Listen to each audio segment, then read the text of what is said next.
Audio Jungle.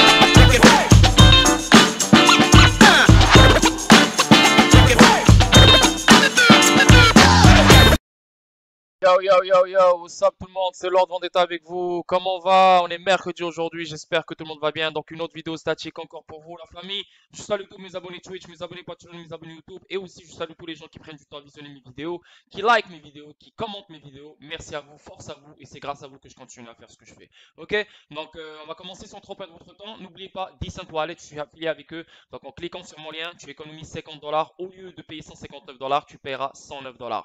Pourquoi je te conseille le Decent Wallet? Parce que c'est l'un des meilleurs wallets qui existent dans le monde. Tu peux interagir avec la DeFi, Flare Network, Songbird Network, etc. Et aussi, bien sûr, tu peux stocker XDC, XRP, Bitcoin et n'importe quel autre actif numérique que tu souhaites sécuriser. Donc, je te le conseille fortement. Moi, je suis affilié avec eux. Donc, toi, tu économises et tu me supportes. Donc, je te conseille de cliquer sur un lien si tu comptes acheter un cold wallet bientôt. Ok?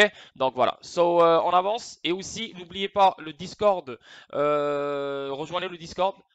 Si vous voulez avancer et commencer l'année 2022 du bon pied, de la bonne façon, se faire éduquer de la bonne façon avec une panoplie de personnes, des personnes très intelligentes, Mister Biggie, Laurent, Marouita, tous les administrateurs, vraiment bravo à eux.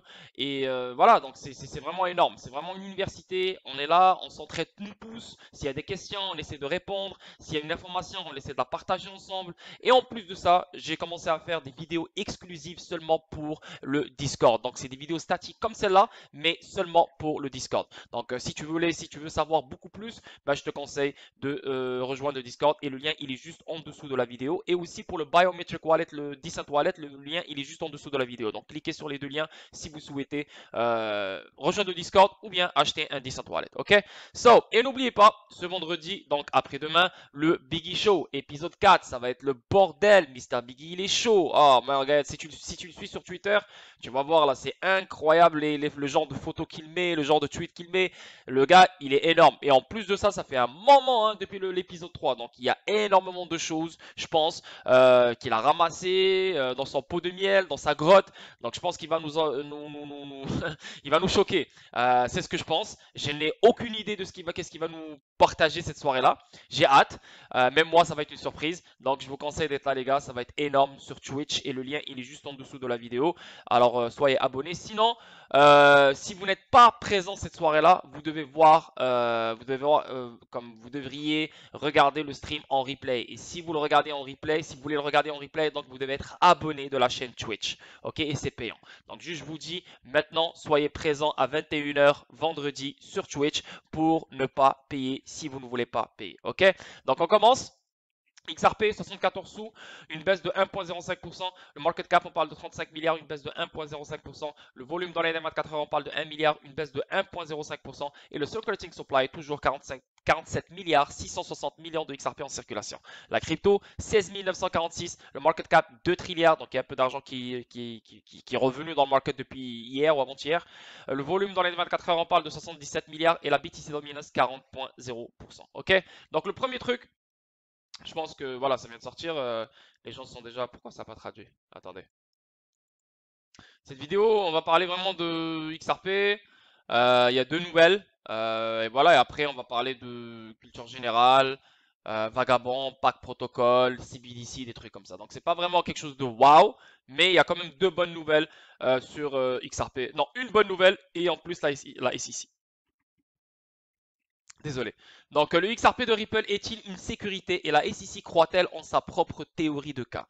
Hormis les théories du complot, il convient de noter que la SEC qui a demandé plusieurs reprises une injonction a oublié de faire de même dans l'affaire SEC contre Ripple. Pourquoi? Est-ce que XRP est une sécurité? Et la question à 1 million de dollars dans le procès SEC. Voilà, je pense pas que c'est une question à 1 million de dollars, c'est une question à même pas 25 sous là pour de vrai. C'est pas une sécurité, aussi simple que ça. Dans le procès SEC contre Ripple, dont la réponse pourrait avoir de sérieuses implications pour l'avenir de la société blockchain. Je pense pas. Je pense pas. Non, pas de sérieuses applications. Pourquoi? Parce que XRP qui soit déclaré comme une sécurité ou pas, je pense qu'il aura toujours la même valeur, il aura toujours la même utilité. Mais c'est juste ça fait aucun sens de le déclarer comme une sécurité parce que c'est un outil financier, c'est un bridge currency, c'est un pont, il sert à quelque chose.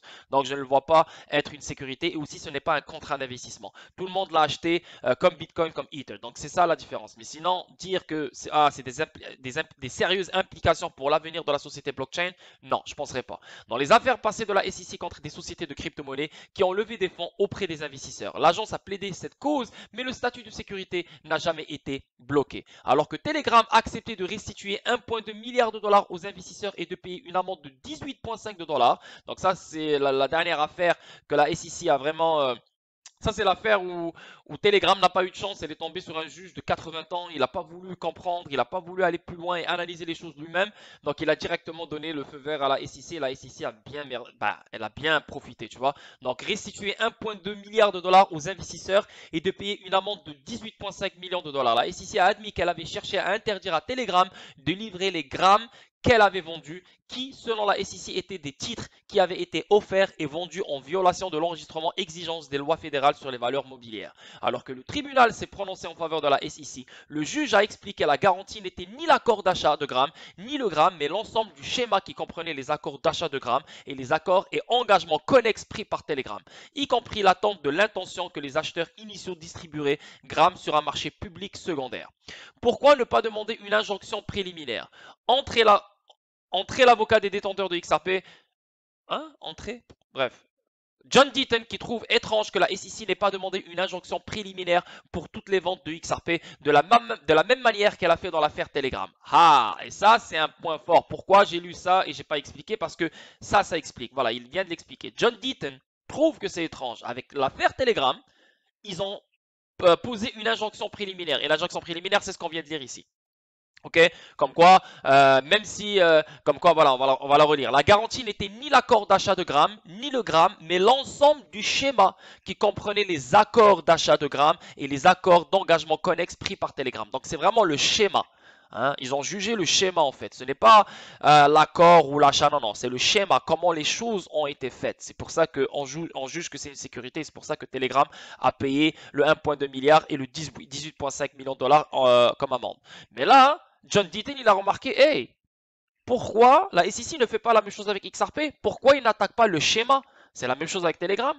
Donc aussi, accord ou pas accord, mais c'est le schéma qui fait que, voilà, c'est des ventes illégales, sécurité ou je sais pas quoi. Pourquoi, après toutes ces années-là, et jusqu'à maintenant, ils n'ont pas sorti encore l'injonction préliminaire? Et ça, c'est bizarre. On sait que Ripple Labs, les employés actuels et passés ont été en mesure de vendre l'actif numérique tout au long du procès, tandis que les investisseurs XRP ont été contraints de rester à l'écart alors que les échanges cryptographiques ont retiré l'actif de la liste pour éviter les risques de poursuite.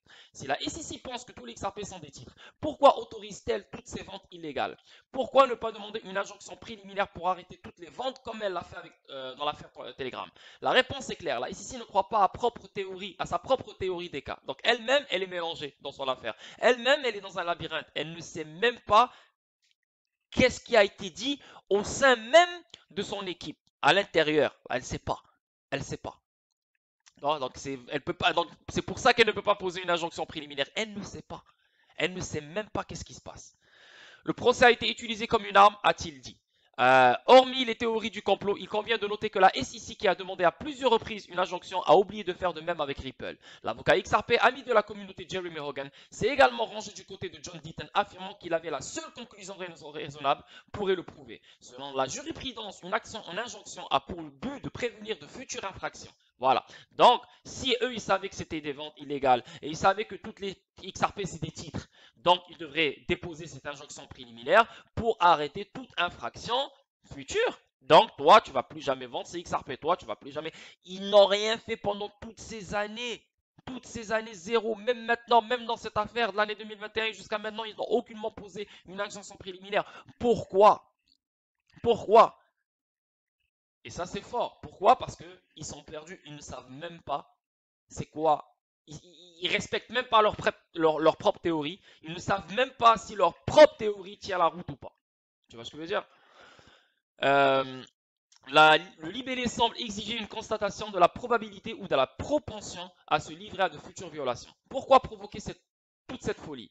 Jusqu'à la mi-novembre 2021, l'ancien directeur technique de Ripple, Jeff McCallum, a vendu pour plus de 2 milliards de dollars de XRP depuis le début de l'année. Ripple Labs a également vendu l'actif numérique tout au long de l'année, bien qu'un chiffre inférieur à 800 millions de dollars de XRP. Voilà, donc regardez-moi, Jim et Caleb qui vendent 2 milliards de dollars de XRP, et tu as même Ripple qui aussi débloque 1 milliard de XRP à chaque mois et vend 200-300 millions de XRP à chaque fois qu'elle débloque ce 1 milliard.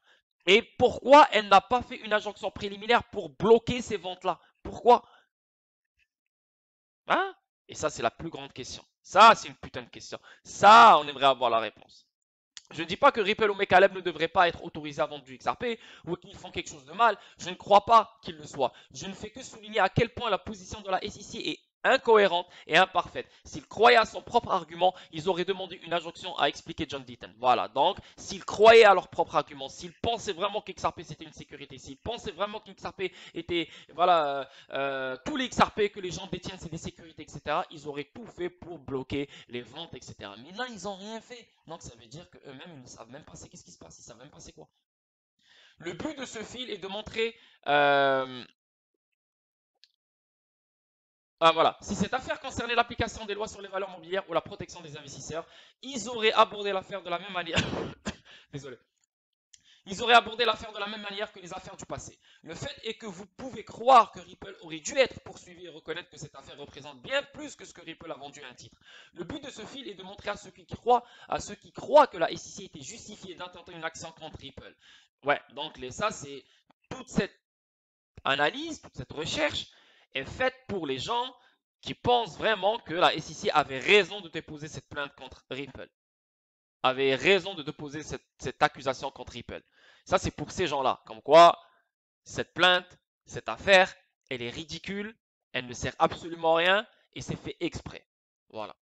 La nécessité de reconnaître qu'elle aurait pu le faire sans causer toute cette folie, reconnaître l'approche et les actions de la SEC comme mauvaises n'est pas enracinée pour Ripple. Bien qu'elle n'ait pas allégué de fraude ou de fausses déclarations, la SEC a affirmé que les cofondateurs de Ripple se sont enrichis aux dépens des propriétaires de détail. Si la SEC croyait vraiment à ces affirmations, pourquoi n'a-t-elle pas envoyé la lettre de cessation et d'abstention à Jim McCaleb? Eh ouais, ça c'est une putain de question. Eh ouais. Wouh, c'est chaud cette année 2022. C'est vraiment, vraiment, vraiment chaud. Pour moi, c'est une bonne nouvelle. Vraiment une bonne nouvelle. Parce que c'est John Deaton a trouvé un point fort, très, très, très fort que il peut s'avérer très important dans cette affaire. Pourquoi? Et là, la juge, elle peut dire, oh, pourquoi? Ça, c'est une bonne question, ça. Tu as souligné un bon truc, là. Et on va voir qu'est-ce qui va se passer. On avance déjà 12 minutes et la deuxième nouvelle, le groupe Attijari Wafa Bank rejoint le réseau RippleNet. Moi je suis marocain, bravo à tous les Marocains, je pense que c'est un truc qui date depuis très longtemps mais là c'est officialisé. C'est une des plus grandes banques marocaines là et je pense que c'est une banque gouvernementale si je ne me trompe pas. C'est une banque royale, je veux dire le roi il a comme un pourcentage dessus, tu vois. Mais anyway, c'est une formidable nouvelle. C'est sorti le 18 janvier 2022, donc hier. Malade, malade, malade, malade nouvelle. C'est magnifique. Pourquoi? Parce que c'est une banque qui roule partout au Maroc. Et le fait de savoir qu'elle roule sur RippleNet, c'est quelque chose de merveilleux. Donc moi maintenant, à chaque logo, je vais voir ça, je vais voir RippleNet. C'est magnifique. Et maintenant, ce qui est bien, c'est ce que je vous dis toujours, c'est que les gens maintenant vont utiliser des banques comme celle-là, mais ils vont même pas savoir que derrière eux, il y a RippleNet. C'est ce que je vous dis depuis toujours. Les banques vont garder leur propre logo, les banques vont garder leur propre interface, ils vont garder leur propre bureau, ils vont garder leur personnel, ils vont garder tout va rester intact. La même chose, oui, sûrement ils vont faire des petites modifications, mais derrière, le système il change. Mais le client n'a pas besoin de comprendre le système ou de voir le système changer. Il a juste besoin de voir que Attijari Wafa s'est amélioré et donne des bons services. C'est tout. C'est ça la job de Ripple. C'est ça le but. Anyway, le groupe Attijari Wafa Bank a rejoint RippleNet, réseau de paiement transfrontalier à l'échelle internationale créé par la société américaine Ripple. Résultat de sa volonté d'accélérer la distribution des paiements à travers le monde, Ripple offre avec RippleNet un réseau de paiement international basé sur la technologie blockchain. L'adhésion à ce réseau permet à Tijara Wafa Bank et ses partenaires financiers à l'international, membres de RippleNet, d'échanger des transferts d'une manière transparente, sécurisée et instantanée. Donc ça veut dire quoi? Que c'est un réseau fermé RippleNet. Et plus il y a des gens qui rentrent dans ce réseau qui est fermé RippleNet, avec rempli d'institutions, rempli de banques, rempli de market makers, etc., etc., il y aura une estie de d'incroyable liquidité qui va se créer dans ce réseau qui est RippleNet. Et c'est là qu'on parle d'un règlement instantané et c'est là qu'on va voir XRP se faire utiliser. Donc cette banque-là, Etijari Wafa, elle va à un moment donné utiliser XRP, peut-être même qu'elle pourra l'utiliser même maintenant si elle veut, parce que déjà 25% des transactions qui roulent sur RippleNet utilisent XRP en ce moment même pour des règlements instantanés. Maintenant, Etijari Wafa, elle pourra aussi, quand elle veut, il n'y a aucun obstacle qui la bloque pour ne pas utiliser XRP. Si elle veut utiliser XRP, elle le fait, il n'y a aucun problème. Si elle cherche à faire un règlement instantané, elle le fait, il n'y a aucun problème. Mais phase 1, ça commence toujours avec Xcurrent.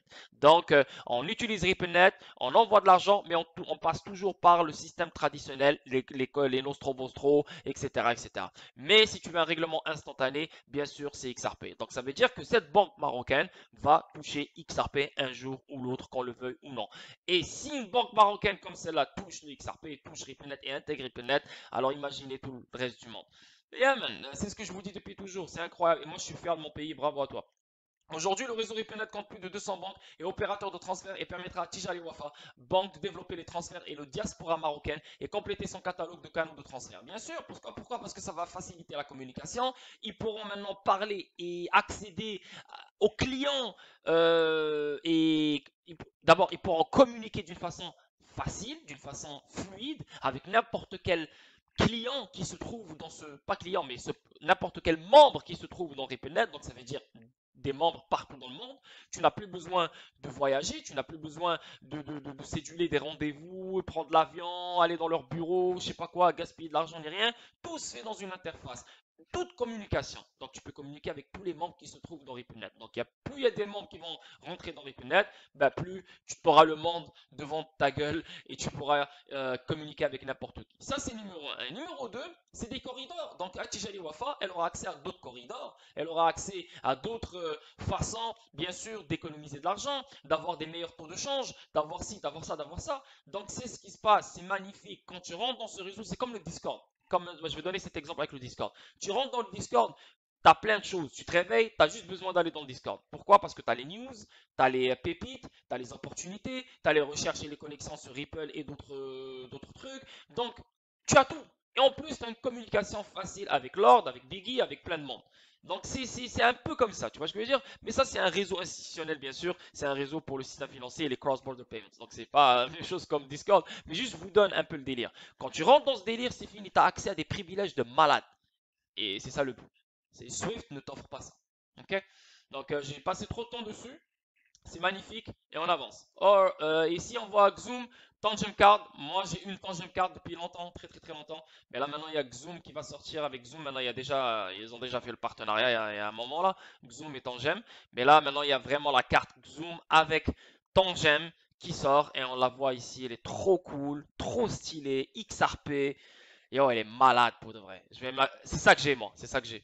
Tu vois? Les premières Tangem, c'est des grosses cartes. Tu peux pas la mettre dans ton portefeuille, mais c'est ça que j'ai, tu vois. Elle hold que XRP seulement. Tu la mets derrière ton téléphone et là tu as l'application qui sort et tu vois tes XRP, etc. Mais ça, on dirait que c'est vraiment une carte de crédit. C'est exactement la même taille d'une carte de crédit et c'est vraiment cool pour de vrai. Vraiment, vraiment cool. No private keys are stored inside your smartphone. Your account keeper is generated by the card and stays inside the card chip. Magnifique. Pour de vrai, j'ai hâte d'avoir ma carte. Vraiment. Je sais pas où. Ouais, il faut l'acheter là. Pricing and info, on va voir le prix. One Zoom Tangent Card, 45 XRP. Trop cool, 30 dollars. On peut la commander maintenant, tranquille. Et tu peux même avoir pour 3 Zoom Cards. Donc tu peux avoir plein de cartes différentes.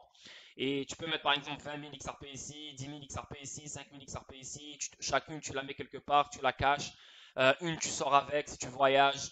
Tu as des XRP au cas où, si tu te fais voler ton portefeuille, ou si tu as envie de faire un délire et tu as besoin d'argent ou quelque chose. Donc c'est vraiment flexible. Donc au lieu d'avoir un ledger et tout dans ton ledger, bah, tu peux laisser par exemple, on va dire, je sais pas moi, 20 000, 50 000 XRP dans ton ledger, eux tu les caches, et là tu as un autre 10 000, 20 000, voilà, tu les éparpilles sur tes cartes Zoom et tu traînes avec, tu payes avec. Yo, c'est vraiment cool là pour de vrai. Pour 215 XRP, tu as 4 Zoom dans Gem Card. Trop cool. Trop cool. Oh, check ça. 25 card pack.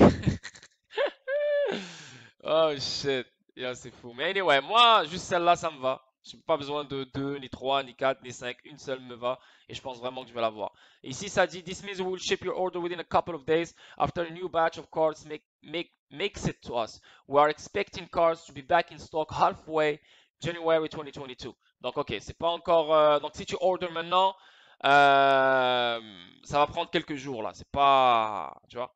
Ah, there is no card in stock at the moment. Tu vois, il y en a pas. You can still order card, but your order will be processed as a pre-order. Donc, yeah, c'est ça. Donc, ça va prendre du temps. Mais ça va venir. Ça va prendre du temps, mais ça va venir. So cool. Pour de vrai, je vous la conseille pour de vrai. C'est vraiment flexible et tranquille. Ici, et là, ça commence, ça commence, ça commence, ça commence. Moi, j'aime ça. Pour de vrai, j'aime ça. Pourquoi? Parce que là, ils se sont réveillés. C'est le temps de changer la donne. C'est le temps de changer les choses. Et je pense que c'est excitant. Et regardez, regardez, moi ce que j'aime, c'est que moi, c'est pas juste je lis les news et je dis ouais, c'est bon. Non, je regarde le timing aussi. C'est le timing. Le timing. Regardez-moi là. Yo, on est juste quoi? On est le 19 janvier 2022 aujourd'hui. Ça fait que 19 jours qu'on est en 2022. Regardez le nombre de news qui sont sortis. Yo, c'est incroyable. Sans parler de la SEC Ripple, combien de trucs, voilà, on a connu juste en quelques jours. Maintenant, regardez le nombre de news, regardez l'ampleur des news. Tu sais, c'est incroyable. Début de l'année, déjà ça commence hard. Alors imagine, milieu d'année, fin d'année. Waouh, waouh, waouh, waouh, waouh. S'ils commencent comme ça veut dire qu'ils sont prêts à changer la donne rapidement et peut-être même cette année, même maximum l'année prochaine. Mais il y a quelque chose là qui se passe vraiment derrière. Et voilà, ils se sont levés. Le régulateur européen des valeurs mobilières appelle à l'interdiction de l'extraction de crypto-monnaies avec preuve de travail. Appel à l'interdiction. Basta. Bye bye. Je ne veux rien je ne veux plus rien savoir de ça. Les régulateurs européens s'inquiètent des risques de la cryptographie pour les objectifs en matière de changement climatique. Et c'est ce que je disais depuis très longtemps. Si ces gens-là n'arrêtent pas de pousser le réchauffement climatique, tu penses vraiment que Bitcoin a sa place? Non. Tu penses vraiment que tout ce qui est proof of work a sa place? Non. Tu penses vraiment que le mining a sa place? Non. C'était clair et net. Maintenant, je pense, à mon avis, que les choses sont en place. Les protocoles, les rails, tout est mis en place. À mon avis, tout est mis en place. Voilà, les tests, les CBDCs, etc., tout mis en place. Maintenant, pour qu'ils appellent à l'interdiction de l'extraction de crypto-monnaies avec preuve de travail au début de l'année 2022, amen. Je vais même pas imaginer qu'est-ce qui nous attend cette année 2022. Ça va être incroyable. Et moi, je pense que ça va être sérieux. Et je pense qu'ils vont pousser et mettre la plus grande pression qui existe dans le monde pour bloquer ça. Encore une fois, Bitcoin, on ne peut pas le bloquer. C'est, si tu veux, décentralisé entre guillemets. Mais encore une fois, n'oubliez pas que David Schwartz, il dit que Bitcoin, il est sous-estimé. Brad Garlinghouse, il dit que je possède des Bitcoins. Donc, tu peux dire aussi que Bitcoin va continuer à exister, il va vivre, il va, etc. Mais si tu vois d'un autre côté que le réchauffement climatique devient de plus en plus gros, déjà qu'il est gros, déjà qu'ils ont mis ils ont changé la planète juste pour ce bordel. Donc pour moi, c'est un sérieux, c'est un dossier très critique, un dossier euh, très sérieux, hein. Donc moi je pense que ça va se faire. Bloquer le mining, si on bloque le mining, donc Bitcoin n'existe plus, parce que si tu bloques le mining, donc c'est fini, hein. Il n'y a plus d'extraction de Bitcoin qui va se faire, il y a juste les Bitcoins qu'on connaît qui vont rester en train de circuler, mais le reste, il n'y aura plus de Bitcoin. Est-ce que les Bitcoins vont se faire miner ailleurs dans d'autres continents? Bien sûr, c'est sûr qu'il y aura d'autres continents, d'autres pays vont dire viens, moi je t'accueille, il n'y a aucun problème, parce qu'il y a de l'argent qui se fait, etc. Mais là, on parle du régulateur européen. Européen. Et vous savez exactement qu'est-ce que l'Europe dit sur Bitcoin avec Christine Lagarde, avec Augustin Carsten, avec Benoît Cœuré et tout, et où tu sais exactement qu'est-ce qu'il dit sur la technologie Ripple, sans mentionner Ripple. Tu vois? Anyway, on continue. On va avancer. Eric Teden, vice-président de l'Autorité européenne des marchés financiers, a fait part de ses inquiétudes concernant l'utilisation croissante des énergies renouvelables pour l'extraction de Bitcoin. Dans une récente interview avec le Financial Times, Teden a déclaré que l'exploitation minière de Bitcoin est devenue un problème national. Ah là là là là là là. Ah là, il sort les gros mots maintenant. Oh yo yo, problème national. bientôt ça va devenir un problème international. Et c'est vrai, c'est un putain de problème national. Si 50% de la population mondiale utilise Bitcoin, il faudrait toute l'énergie qui existe dans le monde, littéralement, pour subvenir à ce besoin. Ça fait aucun sens. Là. Aucun sens. Ça, c'est vraiment un manque de Harry Potter, là. Ça marche pas, là. Et a averti que les crypto-monnaies pourraient présenter un risque pour les objectifs en matière de changement climatique. Il a appelé les régulateurs européens à faire une exception particulière à l'extraction de preuves de travail, qui est principalement utilisée par Bitcoin et quelques autres altcoins fourchus. Il a également plaidé pour la preuve de participation comme une meilleure alternative économe en énergie. Et même Chris Larson, il a envoyé un message clair aux développeurs du Bitcoin en leur disant: Yo, réveillez-vous, yo, changez, trouvez une alternative, enlevez le mining du Bitcoin, changez la proof of work, preuve de travail. Elle a été prouvée qu'elle ne fonctionne pas, qu'elle n'est pas une bonne technologie comparée à proof of stake, etc., etc. et aux autres. Proof of stake, c'est la même chose, c'est la même chose que preuve de travail, c'est juste que t'as pas besoin d'énergie, t'as pas besoin de mining, tu vois. Mais c'est la seule solution. Il faut que les développeurs changent la donne pour Bitcoin s'ils veulent que ça existe. Mais s'ils voulaient vraiment changer la donne pour Bitcoin, ils l'auraient fait pendant toutes ces années. Je peux pas croire que pendant toutes ces années, depuis tous ces 14 ans-là, Bitcoin ne s'est pas amélioré parce qu'ils ne veulent pas l'améliorer. On sait exactement c'est qui le créateur du Bitcoin et XRP. Même David Schwartz, il l'a dit, j'ai aidé à coder le code Bitcoin dans les années 2000, je sais pas quoi là. Et en plus de ça, il l'a dit, je vous avais montré un stream où il a dit lui-même. Euh, je, je me rappelle plus exactement les mots pour mot, mais c'était vraiment je suis le créateur du Bitcoin quoi. Donc, yeah, moi je pense que c'est fait exprès pour que Ripple et XRP et tout soient des carbon free, énergie verte, moins de frais, pour que les banques l'utilisent, parce que même le protocole Ripple et la technologie Ripple gaspillent moins d'énergie que le système traditionnel qu'on utilise en ce moment. Donc, yeah, tout ça pour favoriser Ripple. Et moi, c'est une bonne chose, parce que on l'a flairé depuis très longtemps, et c'est ce qu'on veut, nous, hein, parce que nous, on est des pro XRP.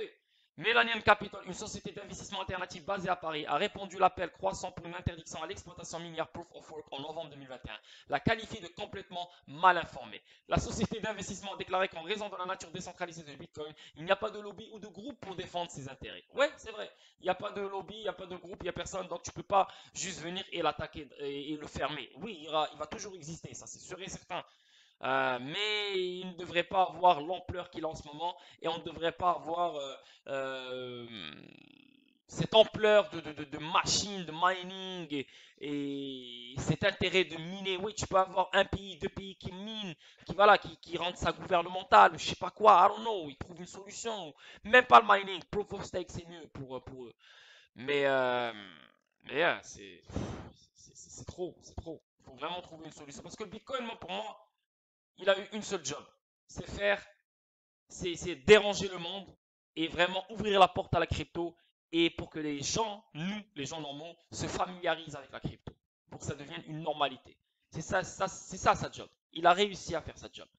Et si vraiment il voulait que Bitcoin soit le top of du top, depuis du jour numéro 1, croyez-moi, ils auraient tout fait pour l'améliorer et peut-être être meilleur que XRP. Voilà, le but c'est Bitcoin, toi tu vas être le premier, tu seras un symbole, tu vas ouvrir la porte à tout le monde, mais grâce à ton illusion comme quoi tu es contre le gouvernement, t'es contre les banques, tu es là pour la liberté des gens, etc. etc. Voilà, ça c'est ça ton slogan, tu vois. Mais en fait, voilà, un jour ou l'autre, bye bye, tu vois. Parce que si vraiment ils voulaient l'améliorer, ils ont eu 14 ans pour l'améliorer. Et pour de vrai, j'ai vu aucune amélioration là, sérieusement. Anyway, donc on continue, c'est sérieux, le régulateur européen, c'est pas les régulateurs du monde entier, européen là, c'est sérieux. On avance, l'Iran va bientôt piloter la monnaie numérique de la Banque centrale, CBDC. Aïe aïe aïe aïe. Vous comprenez un peu le délire, qu'est-ce qui se passe? La Chine contre les États-Unis. Oh ouais, la Chine, la guerre. L'Iran contre les États-Unis. Oh, l'Iran, la guerre. Non, non, non, non, non, non. Oui, la guerre, pour nous, on les voit dans les news, ça nous garde occupés. Ouais, l'Iran, il n'aime pas les États-Unis. Ah, les États-Unis, ils n'aiment pas. Ah, non, non. Ouais, c'est vrai, parce qu'il y avait des pressions, il y avait plein de choses. Pourquoi? Parce que les États-Unis utilisent SWIFT contre l'Iran, utilisent SWIFT contre la Chine, utilisent SWIFT contre plein d'autres pays. Si, voilà, ils respectent pas les règles des États-Unis, hein, pas les règles mondiales, mais leurs règles, parce que les États-Unis, vous savez, ils contrôlent le monde. Maintenant, si l'Iran n'aime pas les États-Unis, si l'Iran elle n'a rien à foutre du système global et la globalisation et la mondialisation qui est en train de se faire hein, par un certain groupe de personnes, tu penses que l'Iran va dire oui à la CBDC? L'Iran fait partie du système principal depuis le jour numéro un, comme la Chine. Ils nous font croire qu'ils sont en bataille, ils nous font croire qu'il y a des guerres, ils nous font croire qu'ils ne s'aiment pas pour que nous, on soit divisés, on parle, les médias, ça parle, ça passe du temps, ouais, ça crée une économie sur ça, les journaux, ça vend, blabla.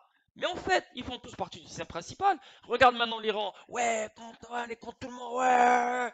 Maintenant, regarde, Chris BDC, ils vont tous être connectés dans la même infrastructure mondiale. Tout le monde va utiliser les mêmes protocoles. Tout le monde va envoyer de l'argent à tout le monde, n'importe qui, n'importe où, sur tous les systèmes de paiement mondial. Tout le monde va être dans la norme ISO 222, blablabla, blablabla, blablabla, blablabla. Donc, elle est où la guerre ici? Elle est où le. C'est juste qu'ils nous font croire, ils nous font créer un monde pour nous, comme quoi, ah, on est contre, contre, contre. Il n'y a personne qui est contre. Tout le monde fait partie du même groupe, tout le monde fait partie du même truc. Aussi simple que ça.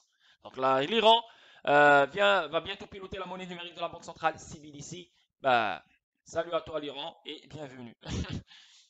On avance ici, les autorités espagnoles créent des règles pour la publicité sur les crypto-monnaies. Donc ici, les publicités, je sais pas, publicité sur la télé ou je sais pas quoi, mais on va voir ici. En Espagne, les créateurs comptant plus de 100 000 abonnés doivent informer les autorités s'ils ont l'intention de promouvoir un produit lié à la cryptographie. Waouh, en Espagne, ça rigole pas, hein. Donc maintenant, tu veux faire une publicité, tu dois prévenir l'autorité, sinon tu es dans la merde. Aïe, aïe, aïe, aïe. Bakkt et Nexo s'associent pour la garde sécurisée des actifs cryptographiques. Donc Nexo, vous savez c'est qui Nexo, c'est comme Celsius. Et Bakkt, c'est comme si tu dis Fidelity, une grande agence, plateforme d'échange aux États-Unis. Donc les deux, ils s'associent pour sécuriser les actifs cryptographiques. Ici, on voit les fondateurs de Reddit dit que 90% des jeux vous paieront pour y jouer dans 5 ans. Incroyable. Donc, ils vont vous payer. C'est ce qui se passe, bien sûr, avec gaming, Gala Games, UFO Gaming, d'autres plateformes. Ouais, donc tu joues sur ma plateforme, je te paye. Donc t'entends pour de l'argent. C'est simple que ça. Et ouais, ça va être une normalité ça. Et en plus de ça, FIFA, oh là là, Call of Duty, pa. Chaque personne que tu tues, c'est 100 dollars. Imagine maintenant, t'es dans la metaverse, t'as ton casque, t'es là, t'es en train de marcher dans un terrain et chaque explosion que tu fais, ça. Parce que voilà, t'es dans la metaverse, donc t'es dans un autre monde, donc tu vois plein de choses. Et si tu tues quelqu'un, headshot, tu as 100 dollars qui rentrent dans ta poche. Tu as 50 dollars si tu exploses ce truc-là. 1000 dollars si tu exploses je sais pas moi, un hélicoptère ou un truc du genre. Ça va être comme ça pour de vrai. Au lieu de finir la mission, tu auras vraiment des missions. Chaque truc que tu fais, ben voilà, t'es payé et l'argent rentre directement, instantanément dans ton portefeuille. C'est incroyable. C'est incroyable, mais c'est incroyable. C'est fini, moi je travaille plus là, je fais que jouer Call of Duty. Incroyable. Ici on voit Francis Ngannou, n'oubliez pas ce samedi le 22. Le 20, hein? Le 22 ou le 21. Pour de vrai, ce week-end il se bat. Il se bat contre qui déjà? Waouh, non, non, non, il y a ouais, Francis Ngannou contre un Français, c'est un Français. Il se bat contre un Français. Ouais, il se bat contre un Français, Francis Ngannou ce week-end, les gars, ne ratez pas ce fight, c'est un fou, fou, fou fight. Moi, ce gars-là, c'est un monstre. Vous connaissez son histoire. Une histoire de malade. Le mec, il vivait, il était maigre. Il vient du Cameroun. Le mec, il a marché, je sais pas d'où pour arriver en France. Le gars, il est passé par des lions, des zèbres, des tigres, des jaguars. Le mec, il a pas peur. Il a connu la vraie misère et la vraie souffrance, le mec. Il sait vraiment qu'est-ce qui se passe. Il est parti en France. Boum. Entraînement. Champion UFC. Putain, une histoire là. Waouh, man. Waouh, man. Il rentrait dans l'histoire. Ton destin, quand c'est ton destin, frérot. T'as beau à faire tout ce que tu veux. Quand c'est ton destin, tu fais ce qu'il faut pour arriver. Et, et tu le fais sans le réaliser. Tu le fais tellement, c'est ton destin, tu le fais. Tu sais, c'est des réflexes. Mais aussi, hein, Dieu ne donne pas des épreuves comme ça aussi folles aussi folle que ça si t'es pas fort mentalement. Ce mec-là, il est fort mentalement. Donc, anyway, UFC 270, Francis Ngannou copie Aaron Rodgers et Odell Beckham Jr. en étant payé en Bitcoin. Donc, il va être payé en Bitcoin pour ce UFC. Et là, c'est quand, c'est quand qu'ils vont le faire? Ah, Cyril, voilà, c'est Cyril Gann. Cyril Gann. Ce week-end marquera le dernier combat de son contrat actuel. Oh là là là là là là là là. C'est ce week-end, la famille. Soyez prêts. Moi, c'est sûr que je dors pas là. Moi, je vais rester réveillé, sa mère. Sinon, pour pack protocole, pour les gens qui détiennent encore du pack, moi je détiens plus de pack, c'est fini, je l'ai vendu. J'y crois plus, voilà, je m'en fous. Je l'ai vendu en perte, je m'en bats les couilles, c'est bon, la vie continue, la vie avance. Il y a d'autres opportunités, je m'en bats les couilles. Après, maintenant, s'il y a quelque chose qui se passe, après ça pompe ou quelque chose, je pourrais revenir, I don't know. Mais pour l'instant, je suis off. Mais je partage quand même la nouvelle parce que voilà, c'est un truc qui vient de sortir. Et pour les gens qui ont du pack, bah, ils aimeraient avoir une nouvelle sur leur actif. Donc voilà, je vais lire l'amélioration du portefeuille pack app du protocole PAC suit le rythme de l'augmentation de l'activité de Metaverse en 2022, offrant des transactions cryptographiques rapides et sécurisées. Le PAC App Mobile Wallet est gratuit et téléchargeable sur l'App Store et Google Play. Donc ici, on a un PAC App, donc c'est comme un wallet de PAC si tu veux. Donc on le voit ici. Et PAC Global, l'opérateur le plus grand réseau de blockchain de données décentralisées au monde, tu vois. Donc c'est quand même l'opérateur du plus grand réseau de blockchain de données décentralisées au monde parce qu'il a plein de nodes là, PAC là. Annonce que son portefeuille mobile PAC App a été mis à jour pour une meilleure prise en charge des actifs numériques. PAC App, initialement publié en février 2020, a atteint le cap de plus de 100 000 transactions en 2021. Le produit gratuit continue de croître avec la demande croissante des clients pour les produits de portefeuille mobile alors que l'activité crypto et metaverse tend à augmenter. Ok, donc ici on voit Vagabond. Cher Vagabond, VGB sera listé dans 30 minutes, donc je pense qu'il est listé sur Bitrou. Ça fait un moment là que j'ai vu ce truc là, donc il est sur Bitrou. Peut-être ça va pomper, peut-être que non, I don't know, mais c'est une bonne chose. Déjà on l'a eu comme airdrop, déjà on l'a eu gratuitement, maintenant le fait de le garder, c'est une bonne chose. Ici on l'a Elysian, Else, les Else, donc aussi c'est bon l'agriculture de rendement Else sur Bitrou Official a commencé, donc les gens qui détiennent du Else pouvaient les utiliser sur Bitrou pour gagner des rendements. Ok la famille, donc voilà, 36 minutes, une belle vidéo pour vous et je vous vois demain pour une autre vidéo statique. Sinon la famille, prenez soin de vous. N'oubliez pas l'épisode 4, les Biki Show ce vendredi 21h sur Twitch. Sinon n'oubliez pas le Biometric Wallet, économiser 50 $, au lieu de 159 $, tu payes 109 $ et le lien il est juste en dessous de la vidéo. Sinon les gars, n'oubliez pas que je fais en ce moment des vidéos statiques exclusives seulement pour le Discord. Donc je vous invite à rejoindre le Discord privé si vous voulez connaître plus. Ok, bye bye, prenez soin de vous et je vous vois demain. Bye, ciao.